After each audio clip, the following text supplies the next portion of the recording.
Today's topic is practice management. We are starting with practice management. What does this practice management means? If you qualify as chartered accountants, you may be required to practice. Therefore, IC has to give you a license, and you start practicing as what? A chartered accountant, other auditing firm, and other things. Now, under the practice management, one important topic is quality control. It's so key in the management of audit activities. ISA 220, an international standard for quality control 1. That is the area we are discussing now.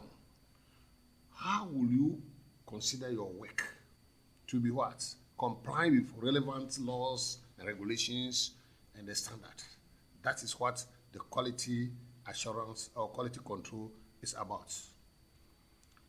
Why the need for what? Quality control. They say the need for quality control system in accountancy firms. Why the need? The IFAC, which is the International Federation of Accountants Code of Ethics, requires that members should what? Perform their professional work with due skill and care and with a proper degree of technical competence. Therefore, that is our requirement. They require you to do the work with what? Professional, as what? A professional. Proper degree of what? Technical competence. Good procedures for quality control should reduce the risk for what? The audit firm that will issue an incorrect audit opinion and be sued for negligence. As we discussed already, auditors can be sent to courts and be what? Charged. Because of this, there is a need for you to do what? Quality control, as far as take quality control into consideration when you are doing the audits. Okay? Now, the consequence of poor audit work and legal action by the client could be any of the following. So if you do the work and you are negligent, the consequences are 1, legal damages and legal costs. You have to bear them. Legal damages and legal costs. The next one is the loss of the clients. If you do a very bad job, next time nobody will, the fellow who or the clients may not what like you to work with them again.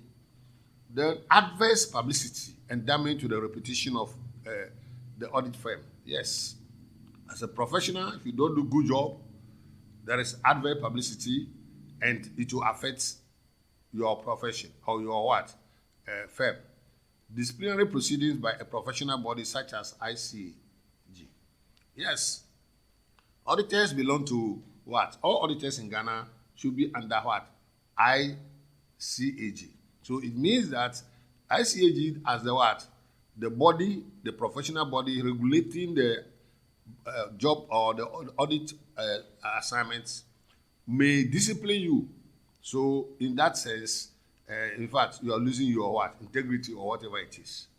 A report produced by the International Forum of what? Independent Audit Regulators in 2017 look at findings from what? 918 audits of listed public companies performed by 120 audit firms. So this is also a report from where? Previous, infringements. And this is the results that came out.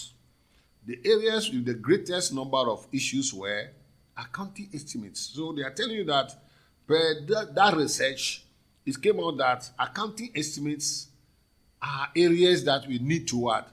Be careful of. Yes, that is one of the areas that have the highest or the greatest risk. Then they follow by internal control testing. Auditors are supposed to test internal controls of their clients. And in testing the internal controls, you must be what? Very, very what? Circumspect in that case. Because if you don't do it well, it means the internal controls will speak or say a different thing, whilst the actual result on the ground is also a different thing. Then we also do sampling in auditing. So picking item for sampling, you should also be very careful. It's an area that is prone to what? Risk. Group audits is another one, and then revenue recognition. So these areas are things that when you as an auditor, you are working, you look at. Quality control procedures can be considered at 2 levels. Yes. When we say quality control, it means you have to do your work as a professional. And they are saying that there are 2 levels that you have to, the quality control procedures can be what? Considered. The first one is the audit firm as a whole. The firm you have established or you are working in, it may have policies and procedures put in place. That is the firm, how to do a proper job. Then you as the what? At the each individual audit engagement. Yes, if you are given an assignment to go and do audit, you, the team, how you approach you have given to the work, how you do the work diligently or not, that is also. So at 2 levels, the audit firm level and then what? Individual audit engagement level. These are the 2 levels that quality control is considered. Quality control arrangement for what? Individual engagement. So we have taken them one after the other.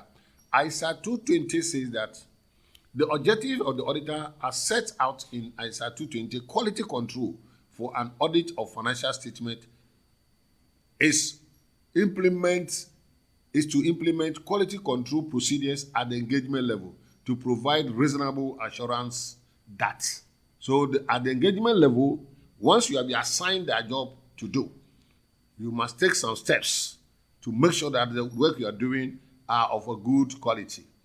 The first one is the audit comply with professional standards and applicable legal and what? Applicable legal. I don't know what that one is, but let's see. What I mean is that the audit complies with professional standards. At the performance level, it means that those who are doing the job must make sure that the work they are doing comply with our professional standards. And then you must also what?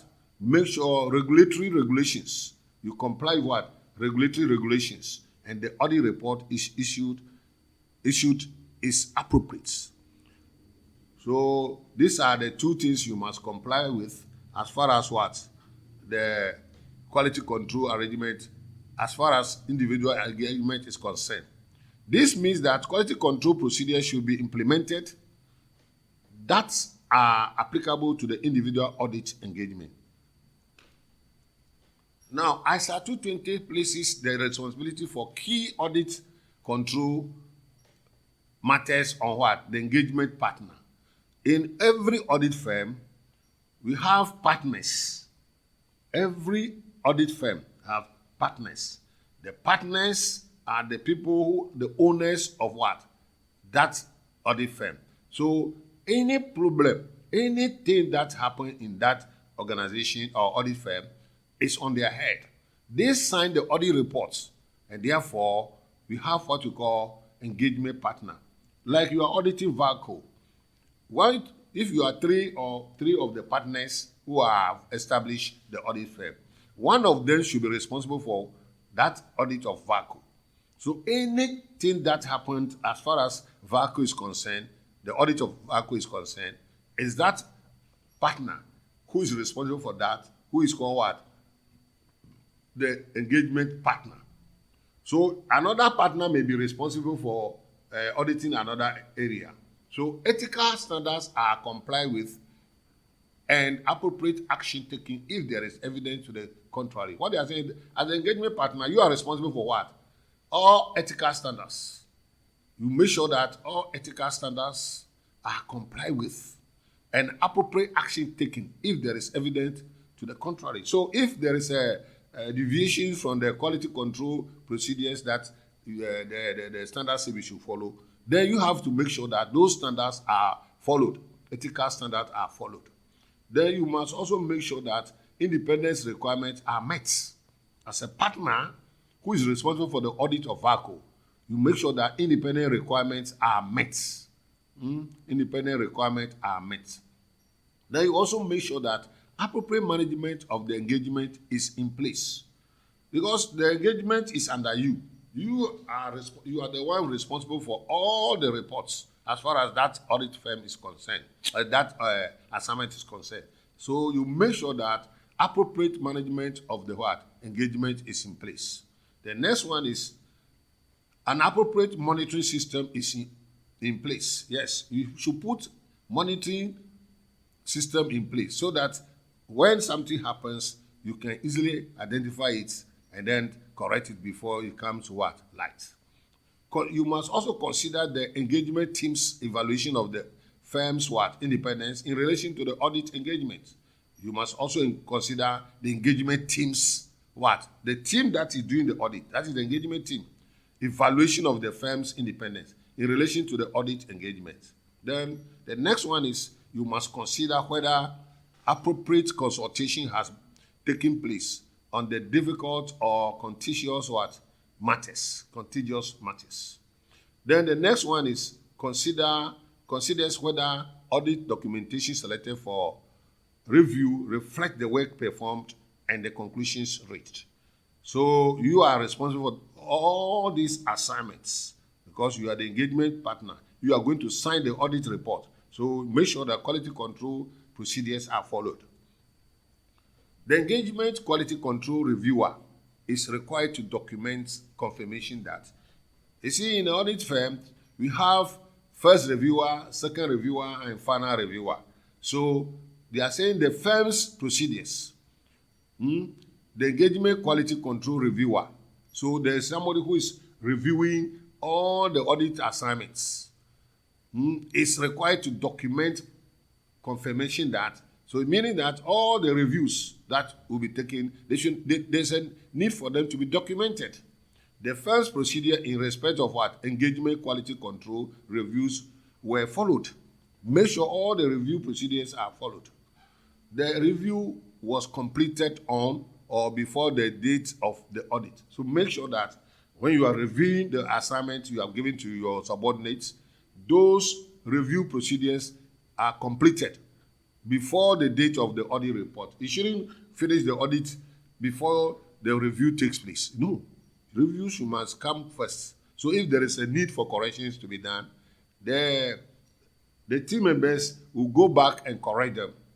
He is not aware of any unresolved matters that would cause him to what? Believe that the significant judgments made by the audit team and the conclusions they reached were inappropriate. So you must make sure that all issues are resolved. And those issues that have not been resolved should be what? Which will cause him to what? To believe that the significant judgments made by the audit team and the conclusions they reached were inappropriate. Take all those things into consideration before you finalize the audit reports. Quality control arrangement at the overall firm level. What we did first is the audit team level, the assignment level. Now we are coming to the what?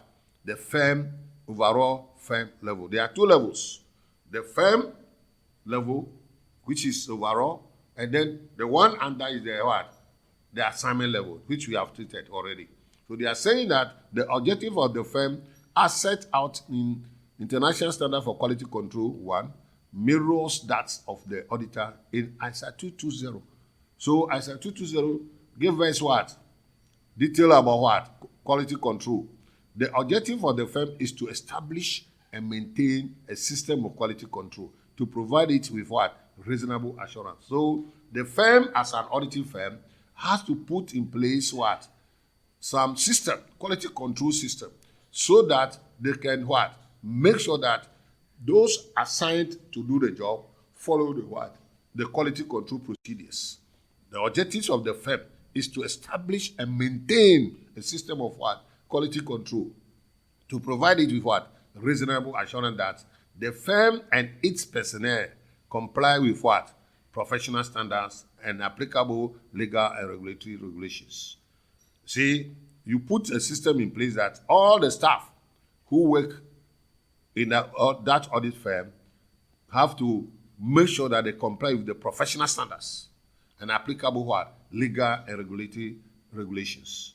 Then reports issued by the firm are appropriate. Before the report is issued, all these quality control reviews should be done and make sure that the report comes out clean. As the firm must meet the requirement of what? International Standard for Quality Control 1, it should have a system in place which addresses each of the following elements. So, as an audit firm, you need to put a system in place. And the system in place should include what? Leadership responsibility for quality control. That is where in every audit firm, there is somebody who is what? One of the practitioners, who is the head of what? That assignment. So make sure there is a leader, there's a partner responsible for what? That assignment. That's what there's a leadership responsibility for quality. And that leader should make sure that the audit assignments are done with quality in mind. Then you should make sure that ethical requirements are followed. Then acceptance and continuance of what? Engagements. Whether to continue auditing a particular firm or not, these things need to be assessed by the engagement partner. Human resources. Yes. When you you employ people, you train them. So meaning that the good people should be employed or engaged to do the job. So human resources, issues concerning human resources, promotions and anything concerning human resources. Also, there should be procedure for that. Engagement performance. How to perform engagements. There should be policies and procedures on this. Monitoring. There should be a monitoring system in place as is done somewhere else. Then documentation. All steps taken to audit or policies are documented. So as an audit firm, the first thing is you make sure that there is a policy on leadership responsibility for quality control. Yes, there should be a policy for that. Who is responsible for what? Then there should be policies for all these things. Then there should be policies on ethical requirements. Ethical what? Requirements. Then acceptance and continuance of what? Engagements. Whether to continue with an engagement or to accept a particular client for that assignment. There should be policies on it. Human resources, policies on human resources. The engagement performance, monitoring, documentation. All these are responsibility of the firm, audit firm, to put policies in those areas. Now let's take leadership responsibility for quality. So let's take it one after the other. Leadership responsibility for quality. The International Standard for Quality Control requires the firm to establish policies and procedures designed to promote an internal culture, recognizing that quality is essential.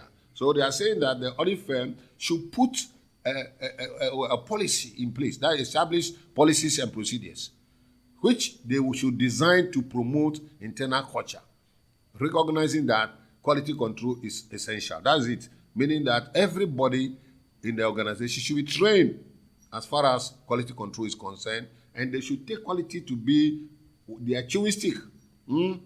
Okay. Ultimate responsibility for quality control policies and procedures should rest with the firm's CEO. So whoever is the the board or whatever CEO, he should make sure that the other colleagues follow the quality control procedures put in place. Any person who has operational responsibility for quality control should have appropriate experience and ability and the necessary quality. So any person who has operational responsibility, if you are a partner, who is giving that assignment, you must have quality control should be part of your work. And you must have experience and ability and the necessary authority. All right? Now, International Standard for Quality Control 1 requires the firm to establish policies and procedures to provide it with what? Reasonable assurance that the firm and its staff comply with what? Relevant ethical requirements and maintain independence where required to do so by those requirements. So there should be policies as far as what? Compliance of relevant ethical requirements are concerned, and how to maintain independence where required to do so by those requirements.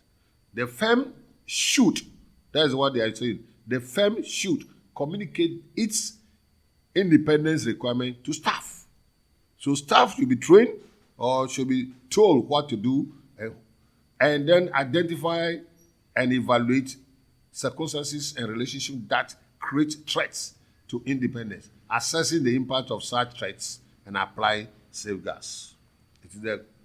Then it continues to say that ISQC1 requires the firm to establish policies and procedures to provide it with what? Reasonable assurance that the firm will only take on or continue work where the firm is competent to perform the engagements. Yes, you can only engage, you can only take the assignment when you are competent to perform that engagement. They should make sure there should be policies and procedures for that. Then the firm has the capabilities, including the necessary resources, to do so. You don't take on a job where you don't have the capability to do that job, or you don't have the requisite resources to do that job.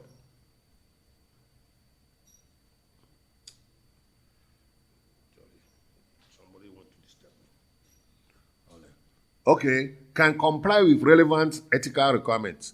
You take assignments, you make sure that you can comply with the ethical requirements before you do it. If there is a problem, you cannot comply, then it's better you do away with that job. Has considered the integrity of the client and does not have information which will lead it to conclude that the client lacks integrity. Management integrity in your client's business is very important.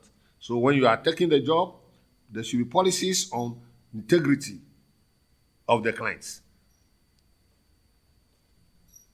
When an audit firm accepts an audit engagement from a new client, so if you are a client, you are an audit firm, and you are going to take a new engagement from a client, suitable procedures should therefore be carried out to ensure that.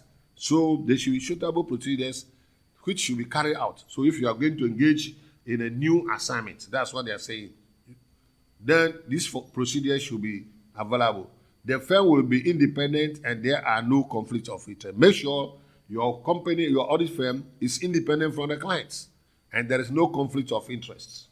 The second one is the firm has the technical competence to do the work. The audit firm should be competent enough to do the job before you can accept it. You don't accept a job when you are not competent enough to do it. Professional clearance has been obtained from the previous auditors of the new client. You see, we were told in our audit system or as part of our audit profession that whenever you want to accept a new client and there was previously an auditor who was auditing that firm, you need to consult the previous auditor. That's what they are saying, that there should be professional what? Clearance has been obtained from the previous auditors of the new client. So without that, it means you are putting yourself in a tight corner. The appropriate anti-money laundering procedures are performed. We were also told that anti-money laundering is what? Illegal.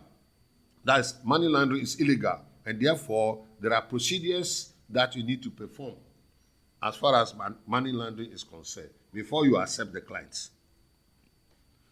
Human resources. Human resources. That means you are breaking them, what you are supposed to do. Human resources. That's the International Standard for Quality Control 1 requires the firm to ensure that it has sufficient personnel with the competence, capabilities, and commitment to ethical principles to meet its overall quality control objectives. They are just saying that, in fact, before you accept the job, as far as what human resources are concerned, you should have what? Sufficient personnel with the competency, that's competent people, capable and can be committed to the ethical principles before you take that job on. Then that for each engagement, an appropriate engagement partner and team are assigned. The job or the assignment taken, if you take the job, it means you assigned engagement partner with that what? Job. And that engagement partner must work with what? The team that is entrusted with that assignment. Engagement performance. When you are going to do actual performance, that's the work that you are going to do. Assuming you're taking work from Unilever, how to do the job. Policies and procedures are required to include what? There should be policy and procedures as far as what? The performance of a particular job is concerned. Those to promote consistent quality engagement performance. Then supervision responsibilities. Who supervises and the rest should be clearly stated. Policies. Review responsibility. Who review? First reviewer, second reviewer, and third reviewer. All these things there should be policies on them. Guidance on consultation. Guidance on consultation. Yes. Then guidance on what? Engagement quality control reviews. All these things, procedure need to be put in place before. Monitoring of quality control procedures. Quality control procedures are policies put in place. You don't just put policies in place. You need to monitor those quality control procedures. The firm should what? Evaluate the effect of any deficiencies found to determine if they do indicate a failing in the firm's what? Quality control. There should be a system in place. So if the firm is failing in particular one or two areas, then you know that. So evaluate the effect of any deficiency. So there should be a system in place which need to be evaluated to see whether you are failing or you are doing well. Then they should communicate such deficiencies to relevant personnel together with appropriate remedial action. Yes, if there is weaknesses in there are deficiencies that you have identified, then you need to report them to appropriate courts. Documentation of quality control procedures. The following matters are required to be documented. You see, audit is a work that, in actual fact, if you don't document, next time somebody wants to review your work, cannot be able to review it because you didn't document. So there should be evidence of the operation of each element of the system of quality control. Those quality control procedures that we discussed, all those things need to be documented.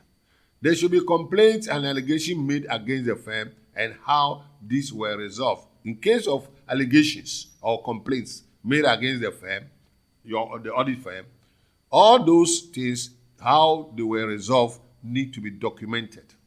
Then documentation must be retained for a sufficient period of time as a minimum to comply with relevant laws and regulations. So those documentations, that's working paper, audit working papers, are not discarded immediately. It means they need to be kept for a sufficient period. In Ghana, I think 5 years or so.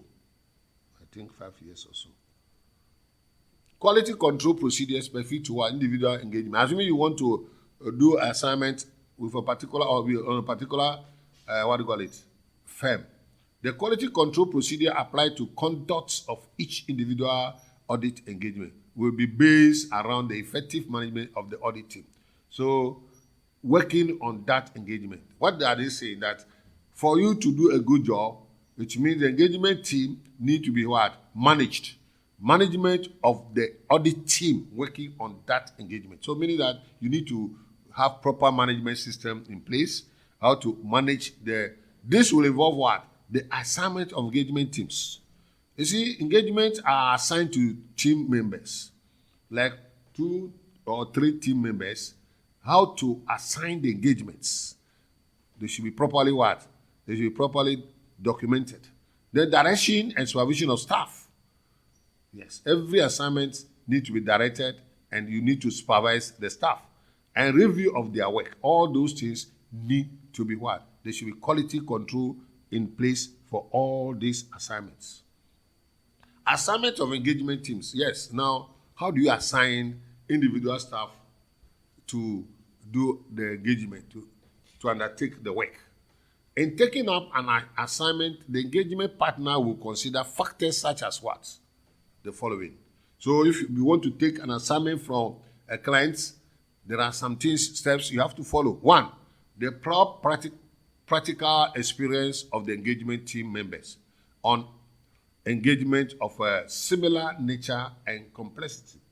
You see, what they are just saying is that you look at the experience of the people and the past experience of the what? The team members, and then assign the job appropriately. The team members' knowledge and understanding of professional standard, legal and regulatory requirements. Yes, all the team members have knowledge and how their knowledge base is, and that their understanding of professional standards, whether they follow the professional standards, the legal and regulatory requirements, need to be considered in assigning the assignment. Then the team members' technical expertise, for example, in IT. Yes, when you are assigning team members to work, you don't pull all the IT guys and give them one assignment. Give them to go and do audit in particular. You have to make sure that you balance it in such a way that IT guys will be working on the IT system, whilst those who are for the inventory, stores taking, and the rest also go to stores and the rest and the rest. So the team members' technical expertise, for example, in IT. You don't assign IT guy to go and do jobs that are supposed to be done by financial auditors. So you look at the capability of the what? The expertise of the team members. The team members' knowledge of the client's industry. Yes, you also look at the past experience of those team members as to whether some of them have done some particular job which is almost the same as this one. You look at the past experience. And the team members' ability to apply professional judgment. Yes, the team members' professional judgment is also assessed. The team members' understanding of the firm's what? Quality control policies and procedures. So in assigning jobs, all these what need to be taken into consideration. How do you supervise all this stuff? How do you, this thing is no more working on.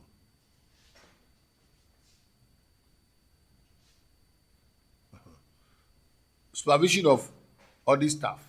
How do you tracking the process, the progress of what? The work. You see, you need to supervise the audit staff. So they are saying that there should be a system in place to track the progress of the audit work. You must also put in place monitoring system, monitoring the competence of audit members, the team members, addressing significant issues that arise during the audit, assessing how significant they are, and modifying the what? The audit approach accordingly. So how to supervise the audit staff.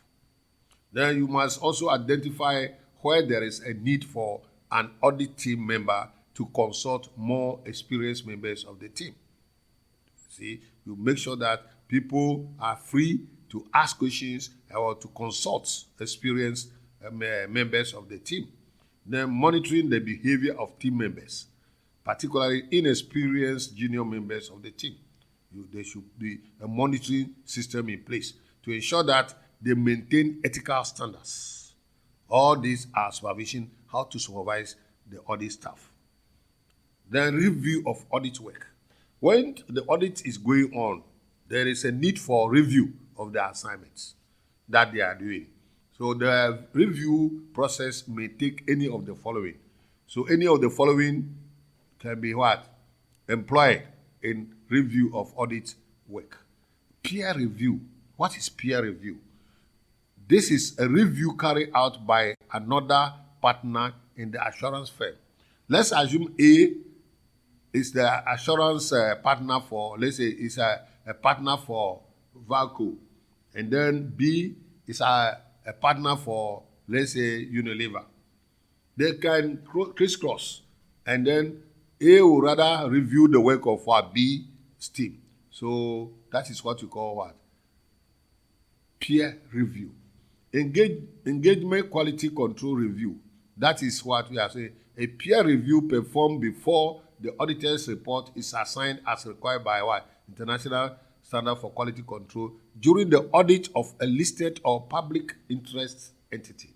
So that is what we call engagement quality control review. That is, it's like a peer review performed before before the auditor's report is assigned.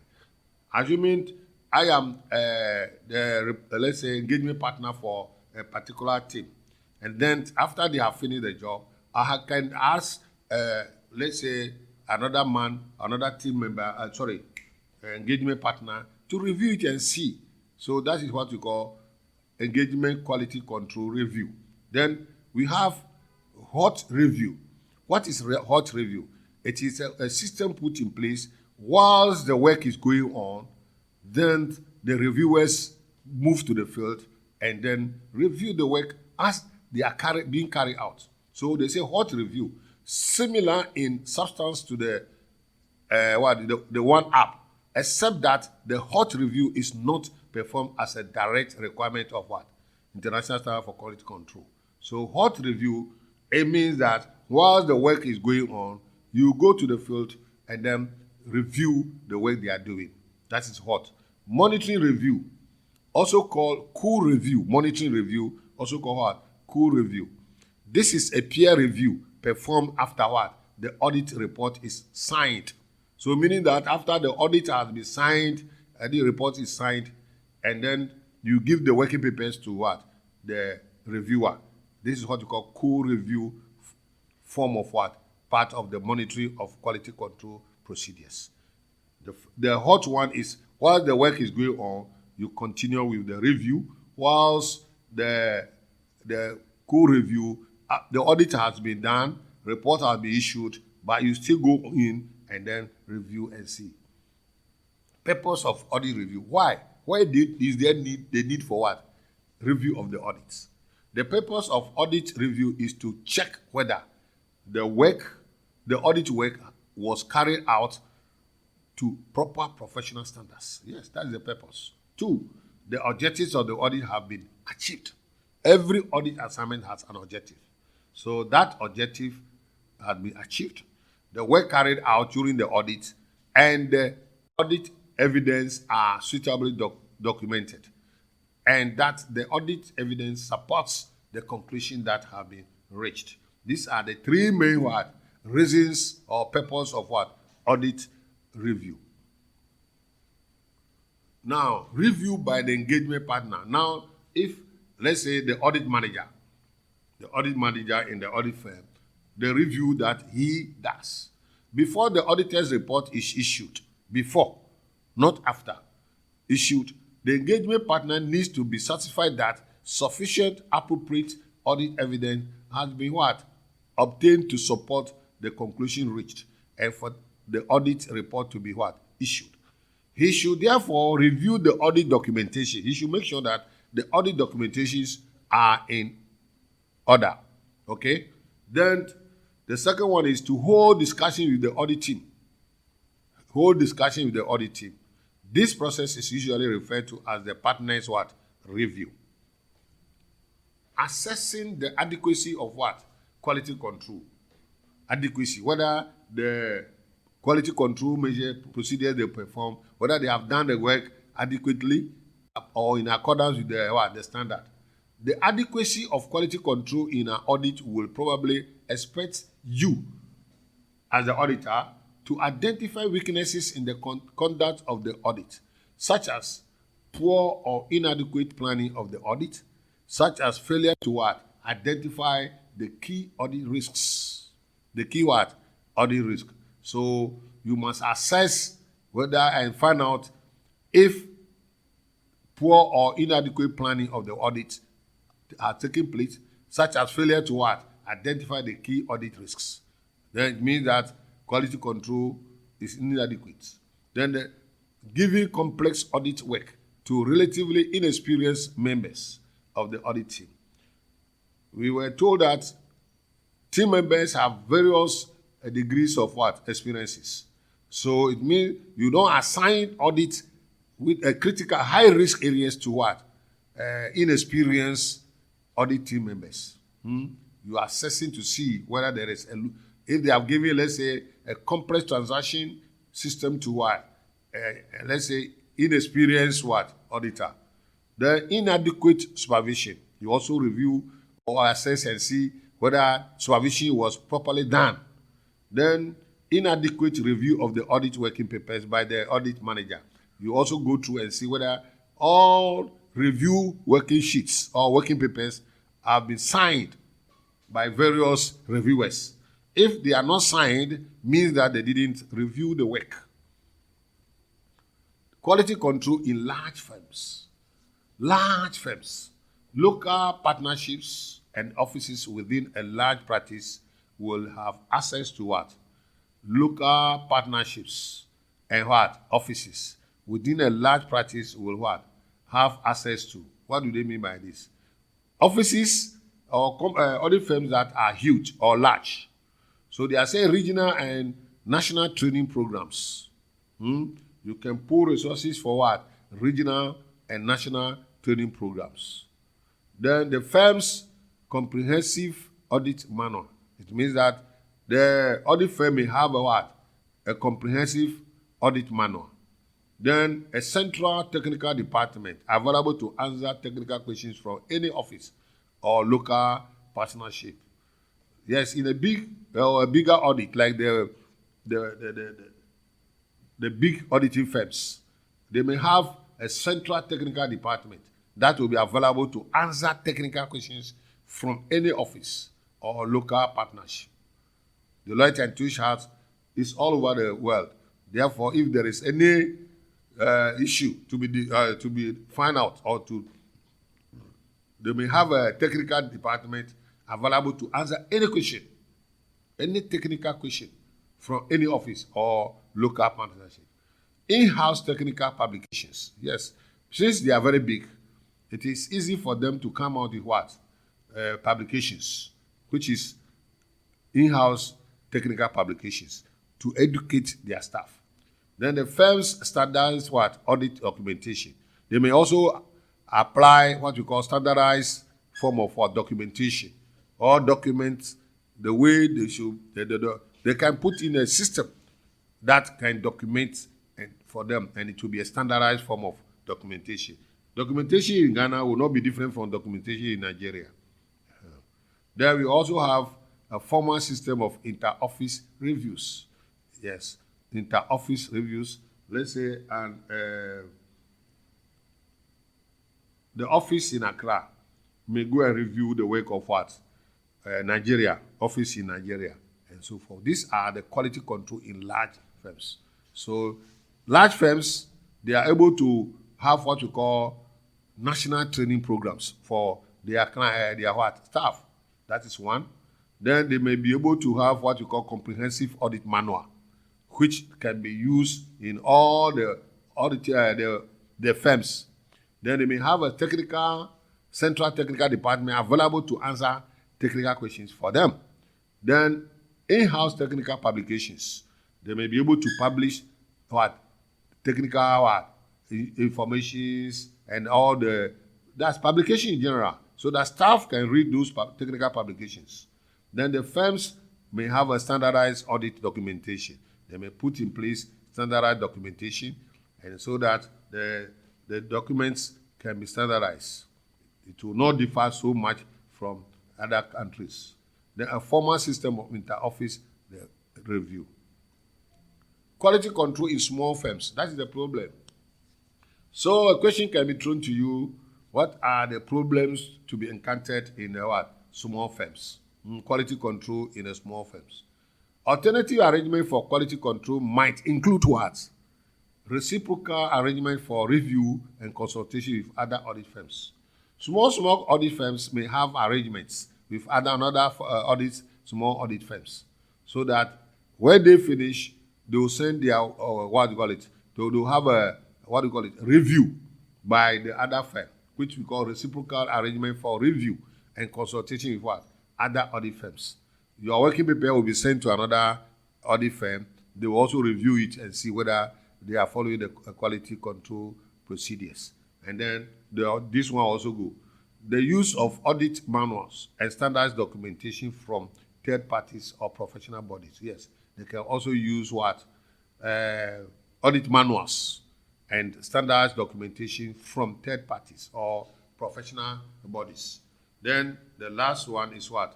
External training and sending staff on courses, sending staff on courses provided by third parties or professional bodies. So training staff outside or within, then staff on courses and so forth can also help to make the audit firms quality control an effective one. Now, let's see ICAG quality control assurance monitoring. Yes, CA has a monitoring unit. That's quality control units. And it is there to support its members. So all the auditing firms can have what? Let's say audit. The ICAG can send the quality assurance team to audit firms to assess quality of the work done there. So they organizes seminars on the QA review system. ICA has a quality unit which will usually organize seminars on the quality review system for the audit firms, produces quality assurance review manual, including what? Illustrative templates. So they also produce review manuals. Then they include what? Courses and what? Workshops on international standard on quality control in its continuing what? Professional development programs. So CPDs are organized for audit firms to at least let them know about, or workshops are carried out on quality control by the ICAG Quality Assurance Monitoring Unit. Then they are saying that ICAG is also preparing bylaws. So we have been informed that they are preparing bylaws to guide audit practices in Ghana. So that is one thing. Changes in a professional appointment. How will an auditor change his or her appointments? Why should audit firm change from who or whichever firm they are auditing to another? Or you can just do away with what? The appointment or the engagement. Changes. Why a change might arise? Why can an audit firm do away of their clients and take another one? So they are saying that the current firm is too small to cope with the demands of an expanding clients. Assuming the audit firm is having about 2 or 3 people who are auditing, they are the team, the members who are auditing a company. And the company they are auditing has grown beyond their capability. So the audit firm may not be able to cope with the demands, and therefore they have to change. That is one of the reasons. There may be a change in the composition of the company's board of directors, leading to an appointment of a new auditor. Yes, the client's board of directors may also change. So they may decide to change the auditing firm. That is another way you can change the audit. The next one is there may be a perceived lack of independence. People may perceive you to be what? Lacking independence. That means you are probably, there is a independence problem. There's a risk of independence between you and the client. Therefore, you may decide to. There may have been a loss of confidence in the old audit firm. Yes, the old audit firm, the audit client may say that, no, we lose confidence in you, and therefore they can change you. If they say they lose confidence in you, you yourself can decide to leave, or they can also change you. There may have been a disagreement between the directors and the old audit firm. Yes, the old audit firm may have a problem with the management, and that may also cause a change. Procedures before accepting a new audit assignment. Yes, before you take a new audit assignment, auditors are supposed to follow some procedures. So before accepting an appointment, the audit firm should take the following steps. So meaning that before you accept any new assignment or work, the following procedures need to be what? Taken. So in your examination, a question can be set for you. What steps will you take before accepting this particular assignment? They'll give you scenarios and some other things, and they'll ask you, what are your take on this before accepting that appointment? One, it should assess whether there are any professional problems attached to the accepting the engagement. So as an audit firm, you have to check and see if there is any professional problems attached to what? Accepting the engagements. That's the first one. Second, issue what? Ensure that resources are available. If you don't have resources, please, it's better you don't go and do the job. You have to make sure that you have resources available, which will enable you to complete the audit assignment. The third one is, it should take up references on the proposed client company and its directors. Before you accept any audit assignment for any company, the board of directors, you need to have what you call, known as what? Background check on those directors and the audit firm and your clients. The reason is that, well, you are going to rely on those directors to come out with your opinion. So if they are not suitable, then you rather leave the work now or not. The next one is, which is the fourth, it should communicate with the incumbent existing auditor, as we discussed previously. If there is an auditor auditing the client before you are being called upon to accept the audit assignment, you need to what? Consult the previous auditors before you take up the assignment. If there are any to discuss the appointment, the client and the audit work. So meaning that the consultation with the previous auditors should center on what?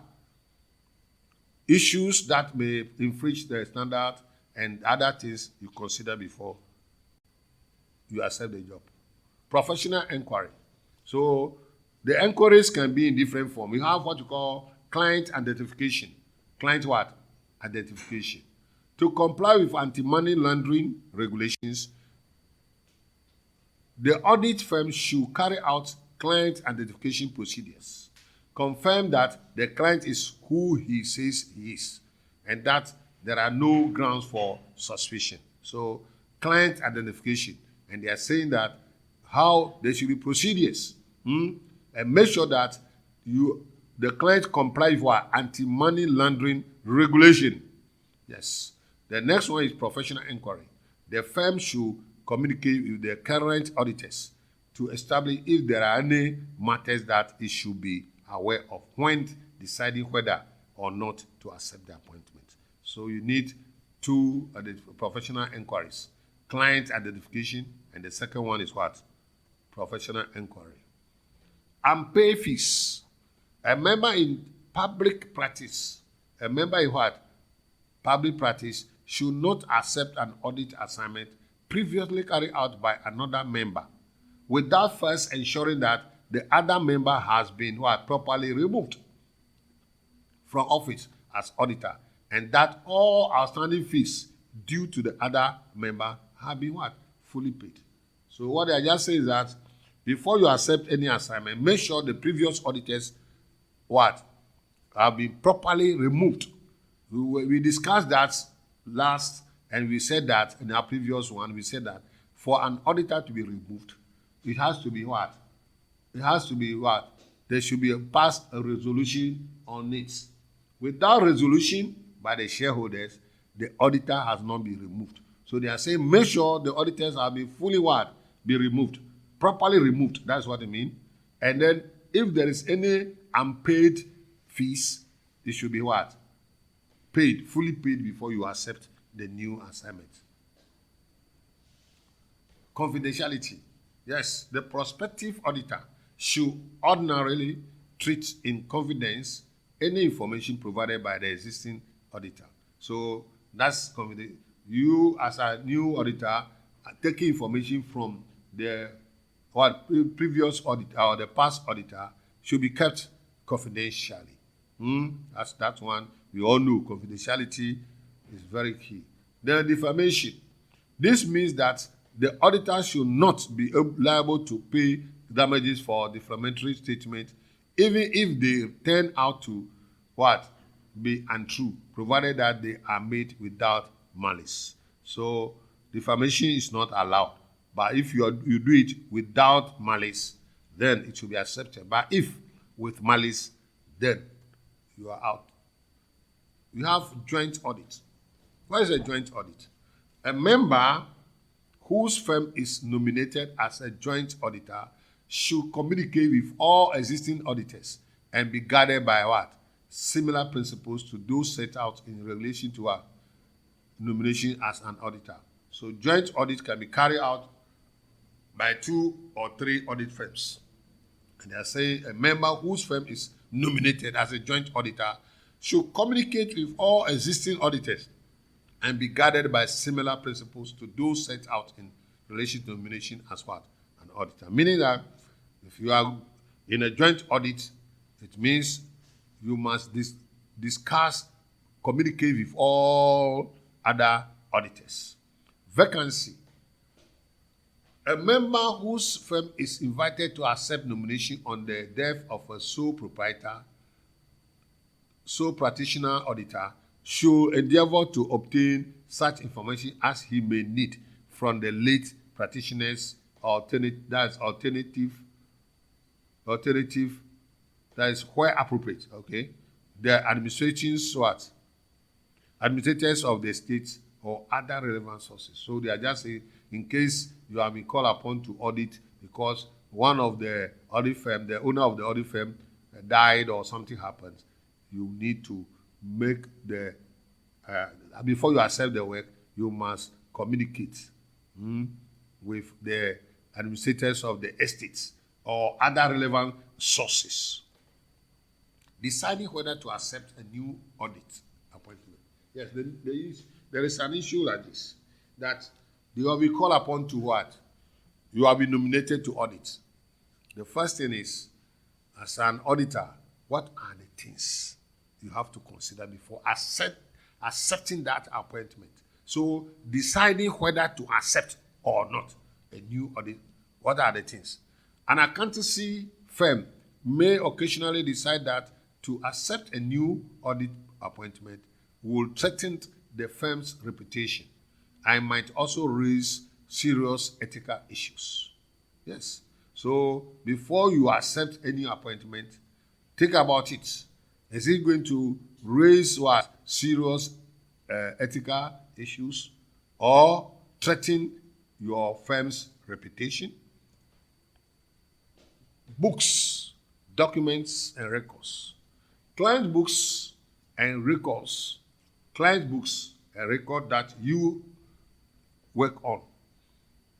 So once new auditor has been appointed, the outgoing auditor should arrange for the transfer of any books and records belonging to the client that are in his possession.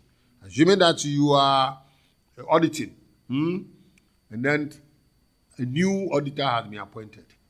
It is the documents, the books, and all records that you are using, which is those that belong to your client that you are using, are not yours.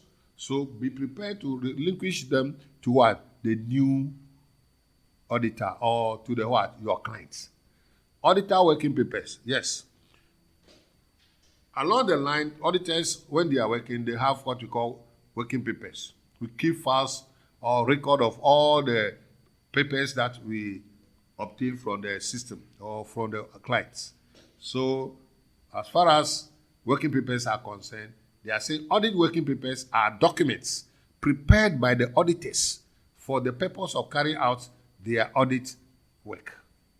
Now, the outgoing auditor will be expected to provide the proposed new auditor with information that is sufficient for a reasonable handover of audit responsibilities. Yes, you can be asked to hand over, but your working papers, no. It is yours. It is only yours. Obtaining and charging for professional work. As a practitioner, we don't just do the work without what? Fees. So we are going to consider how to get the job, how to charge for the professional work we are going to do.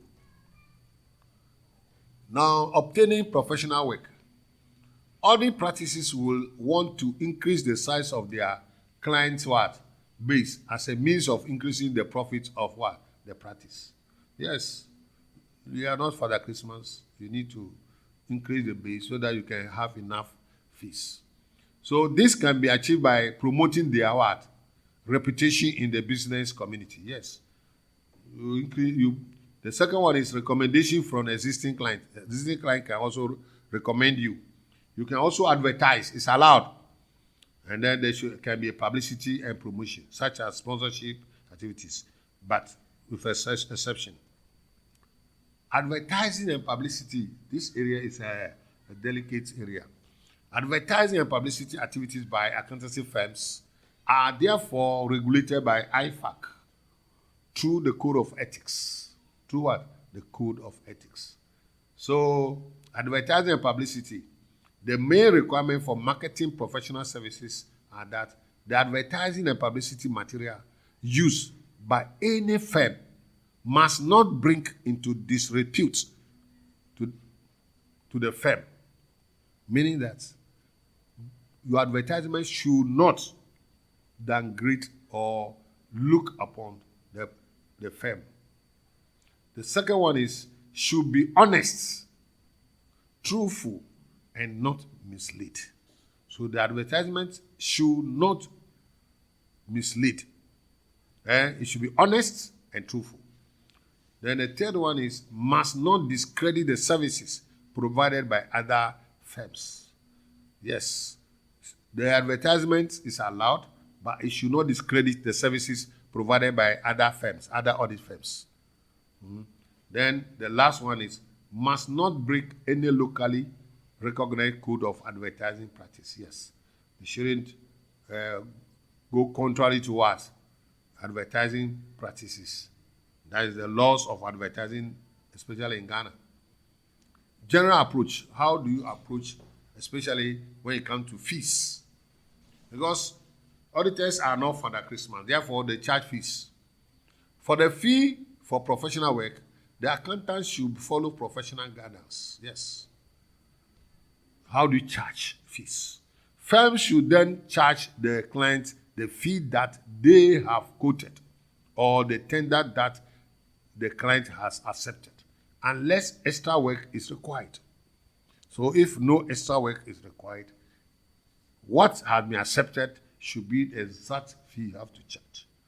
If extra work is required, that was not expected when the original fee was agreed, the firm must provide an explanation to justify the higher fee. That's it. If you want to charge a higher fee, make sure if there is additional work you did, you have to justify it. If not, then don't what? Increase arbitrarily.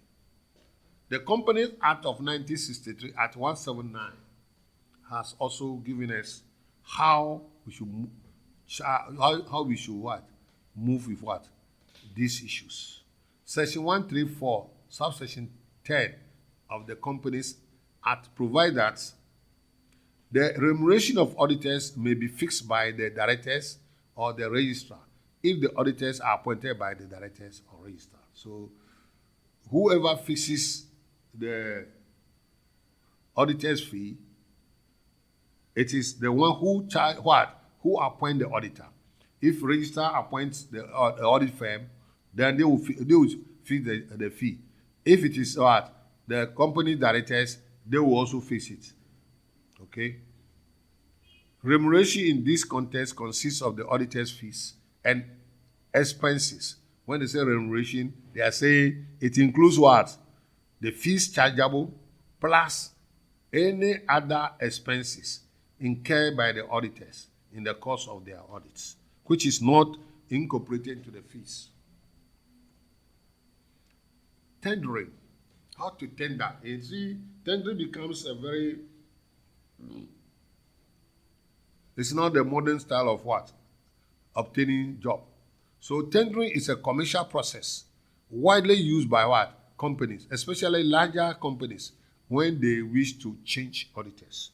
So the clients can ask for tenders. So you also, as audit firm, you can also put in your tender. Another audit firm, about 20 or 15 audit firm may tender. Tendering involves 2 or more audit firms being invited by a company to submit a proposal for each audit work. So that's it. The invitation may or may not include the existing auditor. May or may not. That is not our initial considerations. In tendering should commence only when a firm has been approached by a prospective client. Yes. If you are not be approached, there is no need for tender. But if they advertise, that means they are calling for, that means you have to. The principal benefit to the clients of a tendering process should be lower audit fees because several firms are competing for the work.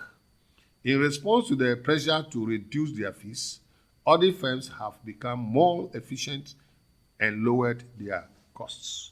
So tendering will call for more audit firms. And because of that tendering process, people are eager to get a job. So the temptation is that they will reduce their what? Their fees, and it will lower the cost to what? The client as well. Now, once a tender or proposal has been what? Set, you need to evaluate the tender evaluation. In evaluating the tender, the client is likely to consider the following. So, tenders are sent to the clients, then the clients will sit and then evaluate the tenders and pick those that they think that are beneficial to them. And then they are appointed as auditors. The first thing that the clients will consider is the fees. Yes, fees, people want to pay less, whilst those who are rendering the service may also be willing to receive more. But because it's a tender, the fees may be lower in that sense. So they said what the clients always consider before accepting you as an audit firm is the fees. Then the services that the firm is able to provide. Yes, the services you are going to provide will also determine what? Whether the client will what? Pick you or not. Then geographical locations and coverage of the audit firms offices. Yes, they will consider also geographical locations. Assuming you have a company which is in Ghana, and that a branch is in, let's say, a different country, and the audit firm has to travel from Ghana after auditing the head office, they have to travel to the what? The other country, and other expenses will be incurred. The client will consider what? Location. Once you have another location, another audit firm there, which is also having, let's assume the audit firm has a headquarters in Ghana and has another in the location that the client has its office. Then they look at that one, geographical locations and coverage of what? The firm's offices. Yes, that's where the big 4 audit firms, they get most of the job because of geographical locations. Expertise of the firm and its staff. Yes, when you are tendering, you have to let your client know the type of staff you have and their qualifications, their experiences, and all those things. So the clients, in evaluating the tender, they do what we call expertise of the firm. They see the expertise. They want to see what the client has done, who are those, the experiences, and the reputation of the firm itself. Reputation of the firm. Whether the senior management of the company think that they will be able to do work well. That's another one. With the potential engagement partner and key audit staff. That's another thing. So the senior management of the client will also decide whether we can work with this company or this audit firm or not. The formal presentation itself by the audit firm. Sometimes they ask you to come and do presentation to them. And that presentation can also be assessed. And then the extent to which the company want to change its audit firm and its dissatisfaction with the current audit firm. All these issues are considered in what? Evaluating the tender. There's one important thing in tendering, which we call lowballing. It's very important because as auditors, you are not supposed to charge very low fees. Therefore, lowballing is not allowed. Lowballing is the practice of tendering for the audit work at a very low fee with the objective of winning the audits. That is the practice some audit firm may be prepared to do, but it's not allowed. If it is successful in obtaining the audit, the firm will hope that. So some audit firms may lower their fees with the hope that it will be able to raise the audit fee in future. Yes. You think that since this is the first time and we are competing, let me lower the fees. And then if I'm picked, then I can easily raise the fees in future. That may be one of the reasons why people will be, audit firms will be charging low, which we call low balling. It will be able to recover losses on the audit fee by providing other more lucrative non-audit services. And another reason why people may be playing that low balling is that they will think that, yes, currently they will They may charge you low, but they'll recover it on the audit fee by providing other more lucrative non-audit fees services. So they'll see that once the clients accept us, we'll provide other non-audit services to them at a more lucrative fees. Credit control within an audit firm. Credit control within an audit firm. An audit firm does not just charge fees. It has to collect the fees that it charges. How do you do that? A failure to invoice clients promptly or failure to collect payment within a reasonable time after the invoice date will be an indication of poor credit management. So audit firms must manage their their credits very well. And by issuing invoices to clients promptly and trying to collect the money. Any such management weaknesses should be corrected if they occur. Now, agreeing the terms of audits engagements. Agreeing the terms of audits engagements. Assuming you want to take on the job, how do you agree on the terms of the audits of engagements? That's what we are going to discuss. Isaiah 210. Now, if you want to agree on the terms of engagement, then it means there should be an engagement letter. So what is the objective of that engagement letter? Because they have decided to pick you up. Therefore, so the objectives of the auditor per Isaiah 210, agreeing the terms of audit engagement, is accept or continue an audit engagement only when the basis upon which it is to be performed has been agreed. So meaning that you have the chance now to agree on the terms of the engagement by entry into what we call engagement letter. This is done by establishing whether the preconditions for an audit are present. Before you agree on the terms of the engagement, it means you must make sure there is a precondition for an audit are present. 2, confirming that there is a common understanding between the auditor and management. So both teams must have common understanding. The auditor is required to refuse the engagement where, so you may decide to refuse the engagement where a limitation on scope is imposed by management.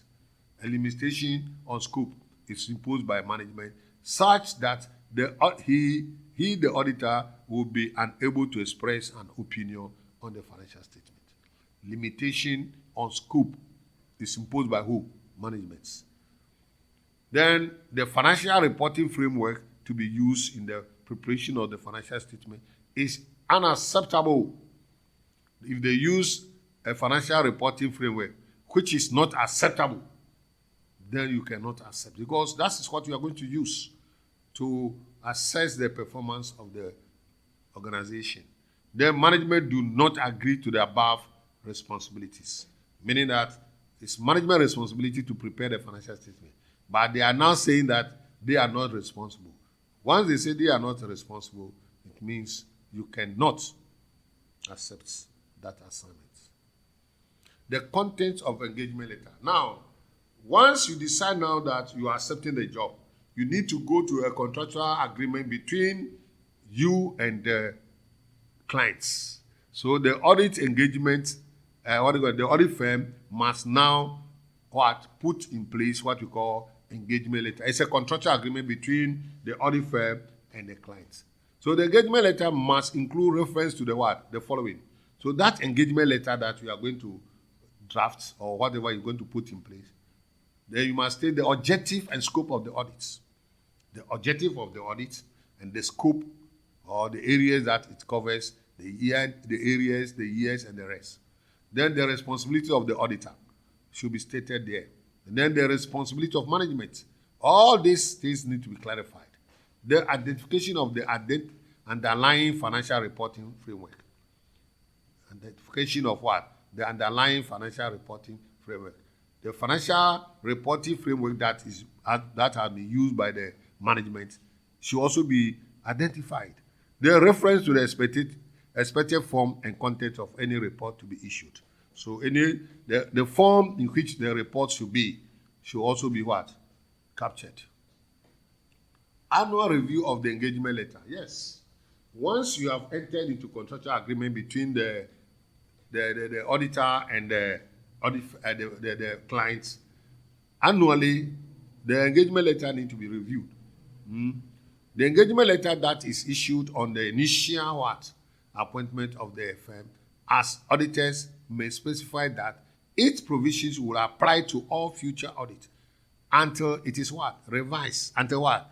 So once an audit engagement letter is issued out, it's supposed to be applied to be complied with until it has been revised. So annually we normally review the engagement letter and see if some things need to be changed and some things need to be added, some need to be taken away. Okay. However, ISA 210 requires the auditor for recurrent audits to assess whether. So when you have already issued an audit, engagement letter, you need to review it. You need to review it to find out whether circumstances mean that the terms of engagement need to be revised.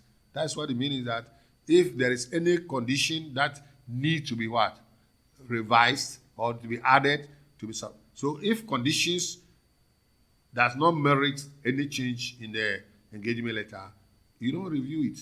You don't change it. But if there are some circumstances that will mean that the engagement letter need to be revised, then you have to look at it in that way. Then the second one, management need to be reminded of the existing terms of the engagement. So if the existing terms of engagement, you have to find out and then also agree with management. Thank you. The next one.